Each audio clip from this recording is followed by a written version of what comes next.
কি করো লামিয়া এগুলা? এগুলো হচ্ছে টাকি মাছ। এই যে ছোট ছোট 3টা টাকি মাছ দিয়ে আজকে টাকি মাছের ভর্তা করবো। এই মাছটা এক পিঠ ভাজা হয়ে গেলে আর এক পিঠ উল্টে নেব।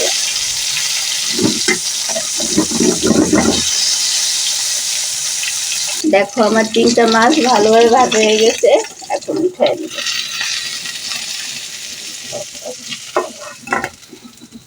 এই মাছ ভাজার তেলেই আমি 4টা শুকনো মরিচ ভেজে নিব। পেঁয়াজগুলো হালকা বেটে নিব।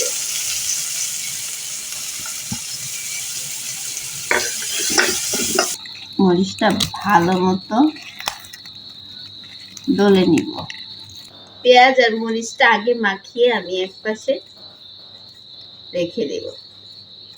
এখন মাছগুলো আস্তে আস্তে কাঁটা থেকে ছাড়িয়ে নিব।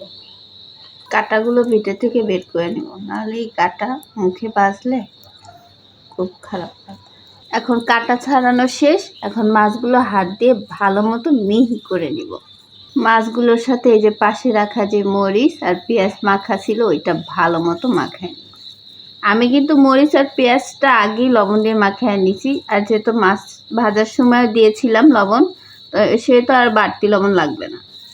এই যে এখন মাখা শেষ, কিন্তু একটা জিনিস ভর্তাতে না দিলেই ভর্তার স্বাদ আসে না, সেটা হচ্ছে এই সরিষার তেল।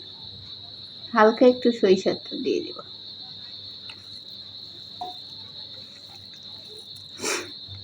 সরিষার তেল দিয়ে মাখানোর পর কমপ্লিট তোমার মাছের ভর্তা। হ্যাঁ, এই হচ্ছে আমার টাকি মাছের ভর্তা, একদম শর্টকাট, একটু সময় কমপ্লিট।